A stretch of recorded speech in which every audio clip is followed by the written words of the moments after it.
अस्सलाम वालेकुम and welcome back to the idea lab. मैं हूं आपकी होस्ट आयमा सैयद, एक पीएचडी स्कॉलर, एक मार्केटिंग स्ट्रेटेजिस्ट और एक बिजनेस एंटरप्रेन्योर। अब तक आइडिया लैब ने आपके लिए क्या किया है? आइडिया लैब आपके लिए ऐसे बिजनेस आइडियाज लाया जिनमें आप सीख सकते हैं कि 3,000 से 10,000 रुपए में कारोबार कैसे शुरू होता है, चीजें कहां से लेते हैं, क्लाइंट्स को कैसे पहुंचाते हैं। इसके ऊपर पूरी playlist free of cost available है चैनल पर। इसके अलावा हम ये देखते हैं कि जो companies internationally million, billion and trillion rupees कमाती हैं, वो किस प्रोडक्ट और सर्विस से कमाती हैं और आप उसे स्मॉल स्केल लेवल पर कैसे शुरू कर सकते हैं। आपकी इन्वेस्टमेंट आपके पैसिव अर्निंग का जरिया कैसे बनती है। स्टॉक्स क्या हैं, पीएसएक्स क्या है, पाकिस्तान स्टॉक एक्सचेंज पर आपकी गवर्नमेंट आपके पैसे सेफ कैसे रखती है, और इसके अलावा कंपनीज में इन्वेस्ट करने से पहले उनकी फंडामेंटल टेक्निकल एनालिसिस कैसे की जाती है, फाइनेंशियल स्टेटमेंट्स कैसे पढ़ी जाती हैं।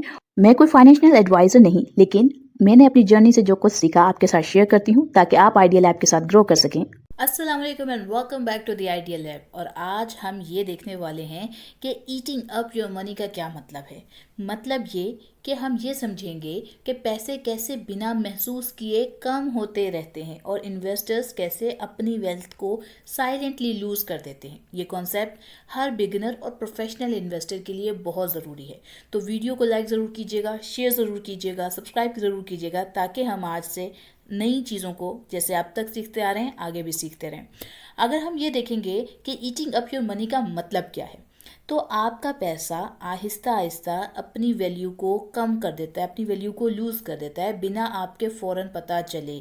अब ये क्या है, यानी कि एक लॉस एकदम से नहीं हो रहा, ये एक साइलेंट लीकेज की तरह है। इन्वेस्टर को लगता है कि पैसा सेफ है, लेकिन असल में उसकी जो बाइंग पावर है वो गिर रही होती है।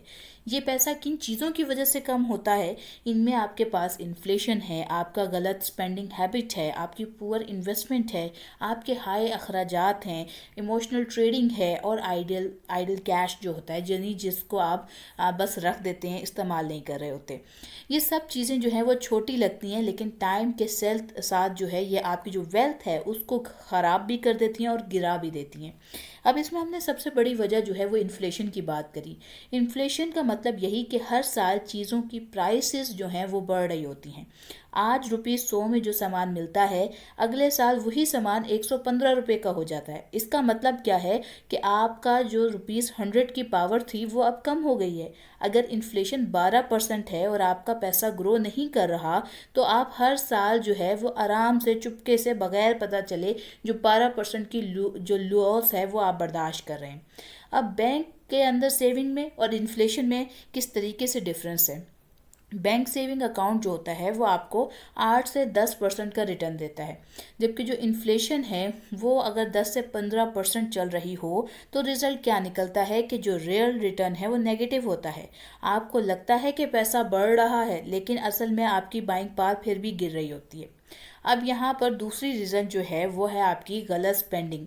यहाँ आप जो पैसा है वो ऐसी चीज़ों पे इस्तेमाल करते हैं जैसे बिला ज़रूरत जो है आप शॉपिंग करते हैं या लाइफस्टाइल को अपग्रेड कर रहे हो। देखिए, एक बार पैसा जमा करके कोई एक चीज़ खरीद लेना वो आपका लाइफस्टाइल नहीं हो सकता। कोई भी चीज़ जब आप ख़रीदने जा रहे हैं तो उससे पहले ये ज़रूर सोचा करें कि मैंने अगर आईफोन ख़रीदना है तो क्या मेरा बाकी तमाम चीज़ें, वो जो मेरी गाड़ी है या जो मेरा घर है या जो मेरी इर्द गिर्द के लोग हैं, क्या वो सब आईफोन के लेवल पर हैं? क्या मुझे उसकी ज़रूरत है? क्या वो मेरे किसी तरह से बेनिफिट दे सकता है मुझे? नहीं दे सकता तो आप यानी उस लाइफस्टाइल को मेंटेन नहीं कर सकते। वो फिर एक अननेसेसरी बाइंग है, वो एक इमोशनल शॉपिंग है। कोई भी चीज़ देखना तो फ़ौरन इमोशनल बायर बन जाना कि इसकी तो मुझे ज़रूरत है और वो ख़रीद लें। और बहुत सी चीज़ें आपको अपने इर्द गिर्द अगर ऐसी नज़र आ रही हैं जिनकी आपको कोई ज़रूरत नहीं थी और आप ख़रीद के ले आए हैं और वो बरसों तक आपने इस्तेमाल नहीं की, चाहे फिर वो कपड़े हैं, जूते हैं, बैग्स हैं या कोई और चीज़ है, तो ये सब इमोशनल बाइंग का हिस्सा होते हैं, इम्पल्स स्पेंडिंग का हिस्सा होते हैं। और इसकी वजह से जो छोटी छोटी एक्स्ट्रा ये जो खर्चे हैं, इनकी वजह से सालों में जो आपकी एक बड़ी वेल्थ है वो कम होती जाती है। अब अगर हम ये देखें कि डेट वर्सेस इंटरेस्ट ये किस तरीके से वर्क करता है, बल्कि डेट एंड इंटरेस्ट की बात करते हैं। जो क्रेडिट कार्ड्स हो गए, पर्सनल लोन्स हो गए, इंस्टॉलमेंट्स हो गई, इन पर 20 से 40% तक का ये जो इंटरेस्ट लग रहा होता है, इसका मतलब ये है कि आप फ्यूचर की जो इनकम है वो आज ही लूज़ कर रहे हैं। इंटरेस्ट पैसा खुद ख़त्म करता है और वो आपका पैसा एकदम से कम होना शुरू हो जाता है। तो इन चीज़ों से बचना चाहिए। जो आपकी पुअर इन्वेस्टिंग की चॉइसेस हैं, जैसा कि आप अगर हाइप पे स्टॉक्स की अगर हम बात करें अब, कि अगर आप कोई स्टॉक्स जो हैं वो हाइप के ऊपर चेस कर रहे हैं और वहाँ पे उसको ख़रीदते हैं, तो ये आपकी एक रॉन्ग चॉइस है। आप स्टॉप लॉस नहीं लगाते हो, ओवर ट्रेडिंग करते हैं या पैनी स्टॉक्स में ही बस गैम्बल कर रहे हैं, तो लॉसेस गेन से ज़्यादा तेज़ ग्रो करते हैं आपके। जहाँ पैसे जो हैं वो डायरेक्टली मार्केट में ईट अप होना स्टार्ट हो जाते हैं आपके। अब आपके इसी तरह से काफ़ी सारे हिडन चार्जेस और फीस और कमीशन वगैरह, जैसे ब्रोकरेज हो गया, फंड्स मैनेजमेंट फ़ीस हो गई, हिडन प्लेटफॉर्म चार्जेस हो गए। अगर 2% एक्स्ट्रा फीस हर साल लगती रहें तो 10 साल में 30 से 40% की जो वेल्थ है वह अल्टीमेटली कम हो रही है। आप म्यूचुअल फंड्स हो गए, इस तरह की जो हमारी मुख्तलिफ हुए, ये नहीं है कि इनमें इन्वेस्ट नहीं करना चाहिए, पर उनको मैनेज करना चाहिए। आपको पता होना चाहिए कि ये किस तरीके से आपका जो इन्वेस्टमेंट है वो भी कहीं लॉस में ना जा रही हो, तो उसको मैनेज करके चलना भी आपका ही काम है। ये सब जो है वो एक साइलेंट किलर्स की तरह काम करते हैं जो इन्वेस्टर्स अक्सर इग्नोर कर रहे होते हैं। तो इनके बारे में आपको नॉलेज होना, इनसे वाकिफ़ होना आपके लिए बड़ा ज़रूरी है। इसी तरह जो पैसे आपने बिल्कुल कैश जो है अगर आपने सेव कर रखा है, आपको लगता है कि जो पैसे आपने निकाल के हाथ में रखे हुए हैं वो कैश है और वो सेफ़ है, लेकिन लॉन्ग टर्म में वो कैश जो है वो गारंटेड लॉस वर्सेस इन्फ्लेशन के इक्वल आएगा। क्या मतलब है इसका? यानी कि आज सेफ लगता है, कल बाइंग पावर जो होगी उसकी कम हो जाएगी, इसलिए जो इमरजेंसी कैश है उसे रखें और बाकी पैसे को ग्रो करने में लगा दें। अब अगर हम देखें कि इमोशनल इन्वेस्टिंग क्या होगी, आपकी पैनिक सेलिंग हो गई, ग्रीड बाइंग हो गई, रिवेंज ट्रेडिंग हो गई, ये जो है मार्केट में इमोशन जो है वो सबसे ज़्यादा पैसा ख़त्म करता है। प्रोफेशनल स्ट्रेटजी फॉलो करता है जबकि, और जो बिगिनर्स हैं वो फीलिंग्स को फॉलो कर रहे होते हैं। तो ये आपकी चॉइस है कि आप क्या करना चाहते हैं। अगर हम अपॉर्चुनिटी कॉस्ट की बात करें तो अच्छे अपॉर्चुनिटी के बावजूद इन्वेस्ट नहीं करते, यानी आपको आज भी लग रहा होगा और बहुत सारे लोग आपको कह रहे होंगे नहीं मार्केट इस वक्त बहुत हाई है। आपने कहीं से तो शुरू करना है, कहीं से तो इन्वेस्ट करना शुरू करना है, किसी लम्हे से तो करना है। ये सोचना कि मैंने 5 साल पहले इन्वेस्ट किया होता तो आज ये होता, आपने 5 साल पहले इन्वेस्ट नहीं किया, इट्स ओके, आप आज इन्वेस्ट करें, वरना आप आज से 5 साल बाद फिर यही सोचेंगे कि काश मैंने 5 साल पहले इन्वेस्ट किया होता। और इस डर को निकाल कर के आपके पैसे डूब जाएंगे। आप आज इन्वेस्ट करें और उसको लॉन्ग टर्म का गोल लेकर चलें, और डिप्स पे आप बाइंग करें और अच्छे स्टॉक्स के साथ आप मूव करें, शरिया कॉम्प्लाइंट स्टॉक्स के साथ मूव करें, तो आप लीगली और हलाल तरीके से अच्छी अर्निंग्स बना सकते हैं। आपका जो फ्यूचर है वो आपको एक कंपाउंड प्रॉफिट जो है उसको मिस करने से बचा लेगा। आपकी जो मिस्ड अपॉर्चुनिटीज़ हैं जिनकी वजह से आपका पैसा ईट अप हुआ है, वो अगेन आपके पास एक किस्म से आगे आने वाला पैसा जो है वो कम से कम ईटन अप नहीं होगा और आपको फ़ायदा हासिल करके देगा।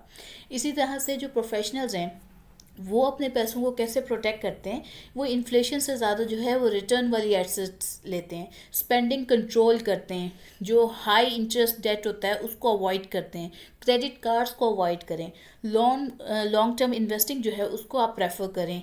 जो फ़ी है उसके ऊपर आपकी नज़र होनी चाहिए, कौन सा ब्रोकरेज आपको कितनी ब्रोकरेज कट कर रहा है, क्या सर्विसेज प्रोवाइड कर रहे हैं वो उसके बस, ये सारी चीज़ें आपकी नॉलेज में होनी चाहिए। इमोशनल डिसीजंस जो हैं वो नहीं लेने चाहिए। इस तरह से जो पैसे हैं वो ग्रो करते हैं आपके। अब एक मिसाल के तौर पे एक एग्जांपल ले लेते हैं। फॉर एग्जांपल अगर आपने 5 लाख रुपए कैश 5 साल जो है वो बस रखे रखा और वो इन्फ्लेशन जो है उस दौरान में 12% हो, तो रियल कैश जो रह जाता है वो आपका तकरीबन 2,85,000 बचता है। मतलब बिना खर्च किए आपके पैसों की जो कीमत थी वो तकरीबन जो है आधे से ज़्यादा कम हो गई। अब इसके अपोजिट अगर हम इसको कंपाउंडिंग के वे में देखें तो क्या होगा, अगर वही 5 लाख रुपए आपने 18% ईयरली रिटर्न पे इन्वेस्ट किया हुआ है, तो 5 साल बाद वो तकरीबन आपको जो है 11,52,000 जो है, 5 लाख आपका 11,42,42,000 के अराउंड पर पहुंच सकता है। यहाँ पैसा क्या हुआ, वो ख़त्म नहीं हुआ बल्कि वो मल्टीप्लाई हो गया आपका। तो यहाँ पर एक गोल्डन रूल है, वो क्या है कि अगर आपका पैसा जो है वो इन्फ्लेशन से तेज़ ग्रो नहीं कर रहा, तो वो खामोशी के साथ आहिस्ता आहिस्ता जो है वो ईट हो रहा है। तो उसको संभालना, उसके बारे में प्रैक्टिकल चेकलिस्ट बनाना आपका काम है। आपको ये चीज़ें देखनी चाहिए कि आप अपने पास इमरजेंसी कैश को रखें, और जो आपका जो सरप्लस मनी है उसको आप इन्वेस्ट करें। जो आपका लाइफस्टाइल है उसको इन्फ्लेशन के साथ मैनेज करें, कंट्रोल करें। आपका जो हाई इंटरेस्ट डेट्स हैं उनको अवॉइड करें, लॉन्ग टर्म के कंपाउंडिंग को फॉलो करें, इमोशनल ट्रेडिंग से बचें। तो फाइनल अगर आज की हम बात करें तो वो यही होगी कि पैसा अचानक नहीं ख़त्म होता, वो आहिस्ता आहिस्ता जो है वो ख़त्म होता है, और उसको ख़त्म होने से आप खुद बचा सकते हैं, कोई और नहीं। तो उम्मीद करती हूँ आपको आज की ये कॉन्सेप्ट अच्छा लगा होगा, आपने चैनल को लाइक किया होगा, शेयर किया होगा, सब्सक्राइब किया होगा। इंशाल्लाह ताला आगे हम एक पूरी सीरीज स्टार्ट करने वाले हैं जिसमें हम बात करेंगे कि आप अकाउंट कैसे बनाते हैं, कहाँ बना सकते हैं। किसी एक ब्रोकर को ले लेंगे हम और उसके थ्रू हम मुख्तलिफ जो प्रोसेस है उसके थ्रू गुजरेंगे, और फिर आपका पहले 2 महीने कैसे होते हैं, और एक एक सीरीज़ को जो है हम लेके चलेंगे। उसके हवाले से आपके जो भी सवालात हों आप अभी से कमेंट डाउन कर सकते हैं ताकि हम उस सीरीज़ का हिस्सा बना सकें उन सवालों को। तो आज के लिए मैं लेती हूँ अलविदा, अस्सलाम वालेकुम। फिर मिलेंगे एक अच्छी वीडियो के साथ। अल्लाह हाफिज़।